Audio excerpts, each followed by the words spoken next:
Guys नमस्कार। आज के क्लास में बताने वाले हैं मेरे प्यारे दोस्त क्लास 10th का साइंस का ऑब्जेक्टिव मोस्ट वीवीआई क्वेश्चन के बारे में बताने वाले हैं। तो आप लोग बने रहिए शुरू से अंत तक। और इसे चलिए तो आपका फर्स्ट नंबर क्वेश्चन जो है ध्यान दीजिएगा। फर्स्ट नंबर क्वेश्चन है कि रासायनिक अभिक्रिया में भाग लेने वाले पदार्थ को कहा जाता है, यानी मतलब इसका कहनाम है जी कि रासायनिक अभिक्रिया में भाग लेने वाले पदार्थ को क्या कहते हैं। अभिकारक कहते हैं कि उत्पाद कहते हैं कि अभिकारक एवं उत्पाद दोनों कहते हैं कि इनमें से कोई नहीं। आपको सेम एग्जाम में ऐसा ही क्वेश्चन आएगा और इसे आपको 4 ऑप्शन में से एक ऑप्शन को चूज करना है, यानी पसंद करना है। ठीक है, तो पसंद करने में आप लोग तो माहिर है ना जी। तो बताइए इसका भाग लेने वाले पदार्थ को क्या कहते हैं?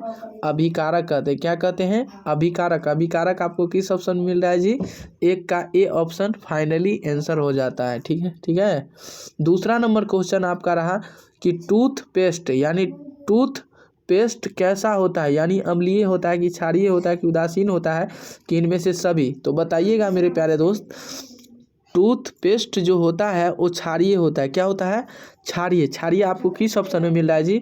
2 का बी ऑप्शन आपको फाइनली आंसर हो जाएगा। ठीक है, इसे कॉपी में नोट कीजिए और इसे अभी से ही याद कीजिए ताकि आपको किसी भी तरह का कठिनाई ना हो। ठीक है ना। तीसरा नंबर क्वेश्चन है मेरे प्यारे दोस्त कि निम्नलिखित में कौन विद्युत का सुचालक है, यानी निम्नलिखित में कौन विद्युत का सुचालक है? Sulphur, chlorine, graphite, iodine. तो बताइएगा इसका जो फाइनली आंसर होगा जी 3 का मोस्ट इम्पोर्टेंट क्वेश्चन इसका ग्रेफाइट होगा। सुचालक जब ये कहेगा जी विद्युत का सुचालक क्या है तो ग्रेफाइट क्या है? ग्रेफाइट है। ठीक है, चलिए 4 नंबर क्वेश्चन है यानी निम्नांकित में कौन कार्बोक्सिल समूह है, यानी इसका समूह है। बताइएगा, मोस्ट इम्पोर्टेंट क्वेश्चन है। इसका जो हो जाएगा COOH। क्या हो जाएगा? COOH कहाँ किस ऑप्शन में मिल रहा है जी? 4 का सी ऑप्शन आपको फाइनली आंसर हो जाएगा। चलिए 5 नंबर है आपका, आमीटर से निम्नलिखित में किससे मापा जाता है, यानी आमीटर से निम्नलिखित में किससे मापा जाता है? धारा को, आवेश को, विभव को, विद्युत शक्ति को, वह उपकरण। तो बताइएगा इसका जो होगा 5 का फाइनली आंसर, यानी धारा को, किसको? आमीटर को किस चीज़ से नापा जाता है? धारा को मापा जाता है, यानी 5 का ए फॉर एप्पल, यानी ए फॉर एप्पल आपको फाइनली आंसर हो जाएगा ए ऑप्शन। ठीक है, चलिए 6 नंबर क्वेश्चन के बारे में बताइएगा कि वह उपकरण जो विद्युत ऊर्जा को यांत्रिक ऊर्जा में बदलता है, यानी वह उपकरण जो है विद्युत ऊर्जा को यांत्रिक ऊर्जा में बदलता है तो क्या कहलाता है, यानी वो क्या कहलाते हैं? जनरेटर कहलाता है कि विद्युत मोटर कहलाते हैं कि जनरेटर और विद्युत मोटर दोनों, इनमें से कोई नहीं। तो आप बता सकते हैं मेरे प्यारे दोस्त इसका जो फाइनली आंसर होगा वो विद्युत मोटर होगा। क्या हो जाएगा जी? विद्युत मोटर। तो विद्युत मोटर आपको किस ऑप्शन में मिल रहा है जी?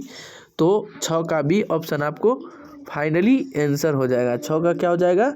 बी आपको फाइनली आंसर हो जाएगा। ठीक है, तो मेरे प्यारे दोस्त आप लोग कंटिन्यू हमारे साथ जुड़े रहें और कंटिन्यू इसे ताकि सारे दोस्त के पास भी शेयर करें, ताकि जो भी मेरे प्यारे दोस्त हैं, बंधु हैं, सारे प्यारे स्टूडेंट हैं कि ताकि वो लोग भी देख सके। ठीक है, उसका भी प्रॉब्लम ना हो सके। अभी से ही मेहनत करना चालू कर दीजिए ताकि आपको दिक्कत ना हो, परेशानी ना हो। तो आप लोग कंटिन्यू बने रहें और साथ ही साथ आप लोग ताकि प्रॉब्लम ना हो, दिक्कत ना हो, परेशानी ना हो। ठीक है, अभी से ही रटना चालू कर दीजिए। ठीक है, चलिए अगले नंबर क्वेश्चन पे ध्यान दीजिएगा आप लोग। देखिए आपका क्वेश्चन है दर्पण का सूत्र, यानी दर्पण का सूत्र आपको मोस्ट इम्पोर्टेंट, यदि हमारे पिछले वीडियो देखे होंगे तो आप लोग को भी ज़रूर पता होगा, और नहीं भी पता है तो आज की क्लास में अभी तुरंत बताएंगे। और तो चलिए आपको दर्पण का सूत्र कह रहा है। ठीक है, तो 1/v + 1/u बराबर 1/f और 1/v - 1/u बराबर 1/f, 1/f + 1/u बराबर 1/v, 1/f + 1/v बराबर 1/u।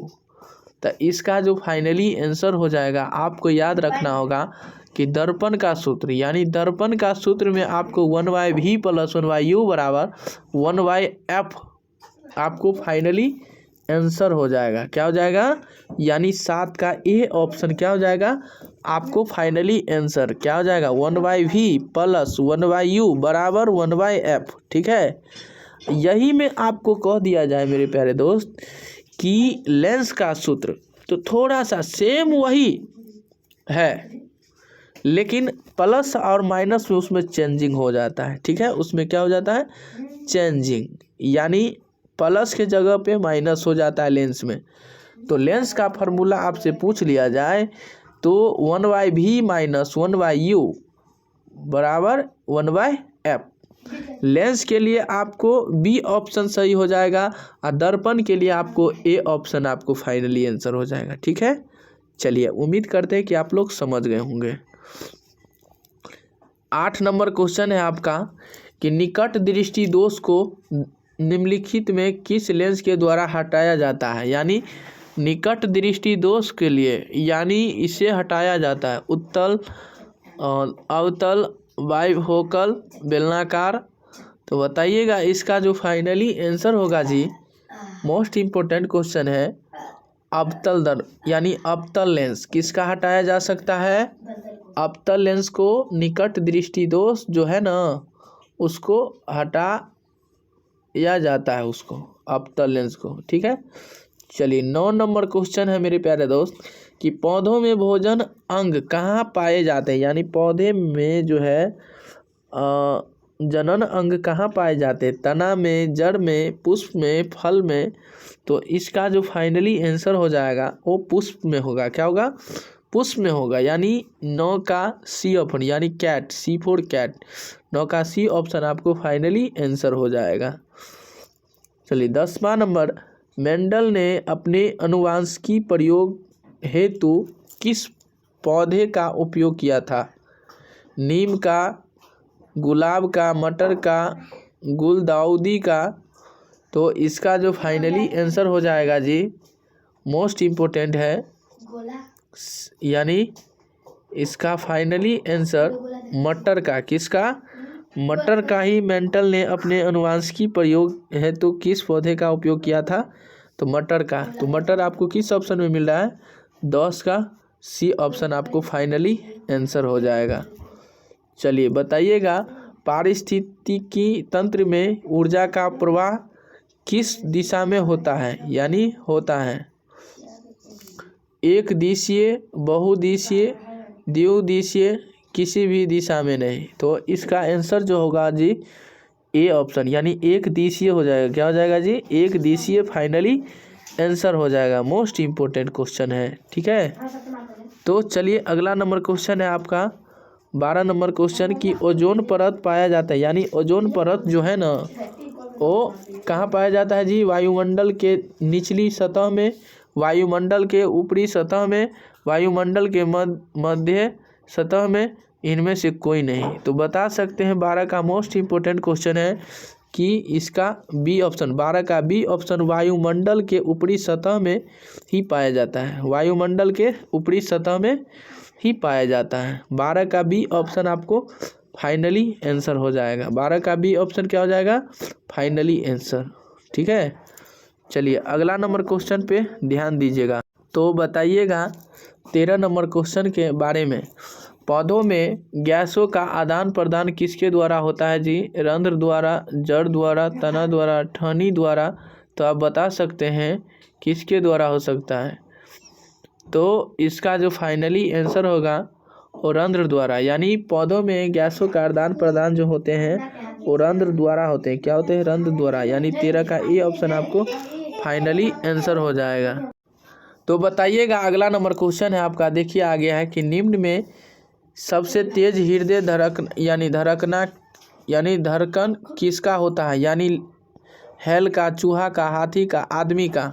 यानी सबसे तेज जो है हृदय धड़कन किसका होता है? तो इसका जो फाइनली आंसर हो जाएगा जी आदमी का। सबसे तेज जो होता है ना धड़कन वो आदमी का ही होता है। तो आदमी आपको किस ऑप्शन में मिल रहा है जी? 14 का डी ऑप्शन आपको finally answer, D for dog. ठीक है, आपको डी ऑप्शन सही हो जाएगा। सजीव जीवधारियों द्वारा किस प्रकार के नाइट्रोजनी पदार्थ कचरा का उत्सर्जन होता है?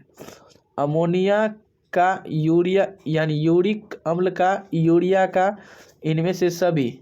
तो 15 का मोस्ट इम्पोर्टेंट क्वेश्चन हो जाएगा इनमें से कोई नहीं। क्या हो जाएगा? यानी इनमें से सभी हो जाएगा। क्या हो जाएगा? इनमें से सही आपको फाइनली आंसर हो जाएगा।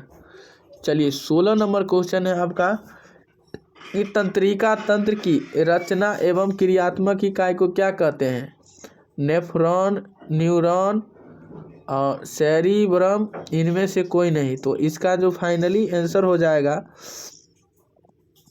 16 का बी ऑप्शन, आपको फाइनली आंसर 16 का B option finally answer neuron हो जाएगा। ठीक है, चलिए 17 नंबर क्वेश्चन है कि निम्नलिखित में किस धातु से सोलर सेल बना होता है? यानी जस्ता से, सोना से, प्लेटिनम से, सिलिकॉन से। तो इसका जो फाइनली आंसर होगा जी वो सिलिकॉन से होगा। क्या होगा? सिलिकॉन से। आपको 17 का डी ऑप्शन आपको फाइनली आंसर हो जाएगा। 18 नंबर क्वेश्चन हो जाएगा कि निम्नलिखित में कौन लवण है? यानी निम्नलिखित में कौन लवण है जी? तो HCl, NaOH, K2SO4, डी में है NH4OH। ठीक है, तो इसमें लवण पूछ रहा है ना जी, तो लवण का जो हो जाएगा K2SO4। क्या हो जाएगा? K2SO4। 18 का C option, C for cat, आपको फाइनली आंसर हो जाएगा। चलिए 19 नंबर क्वेश्चन है आपका मोस्ट इम्पोर्टेंट, कि निम्नलिखित में सबसे भारी धातु, यानी निम्नलिखित में सबसे भारी धातु कौन है? तो लिथियम है, यूरेनियम है, सीजियम है, आयरन है। तो बताइएगा सबसे भारी धातु कौन है जी? इसका फाइनली आंसर हो जाएगा आयरन। क्या हो जाएगा? आयरन। आयरन जो है ना सबसे भारी धातु है। आयरन क्या है जी? सबसे भारी धातु है। चलिए अगला नंबर क्वेश्चन है 20 नंबर, इथेन के एक अणु में कितने सहसंयोजक बंधन है? यानी इथेन के एक अणु में कितने सहसंयोजक बंधन बनते हैं? 2 बनते हैं कि 4 बनते हैं कि 6 बनते हैं कि 7 बनते हैं? तो बताइएगा कितना बनता है जी? तो इसका जो फाइनली आंसर हो जाएगा 7। कितने होते हैं जी? 7 होते हैं। 20 के 7, यानी डी ऑप्शन आपको फाइनली आंसर हो जाएगा। क्या हो जाएगा? 20 का डी ऑप्शन फाइनली आंसर हो जाएगा। तो मेरे प्यारे दोस्त, उम्मीद करते हैं कि आप लोग बहुत अच्छे से समझ गए होंगे और बहुत अच्छे से तरीक़ा से सीख गए होंगे। तो मेरे प्यारे दोस्त, उम्मीद करते हैं। तो चलिए आप लोग को बीच इतना है, तब तक के लिए बने रहें और ऐसा वीडियो पाने के लिए हमारे साथ कंटिन्यू जुड़े रहें। और साथ ही से सब्सक्राइब कीजिए, लाइक कीजिए, कमेंट कीजिए, शेयर कीजिए, सारे दोस्त के पास भी शेयर करते रहें, ताकि जब जब लाइव क्लास आऊँ तो आप लोग को भी ज़रूर मिल सकें। चलिए ठीक।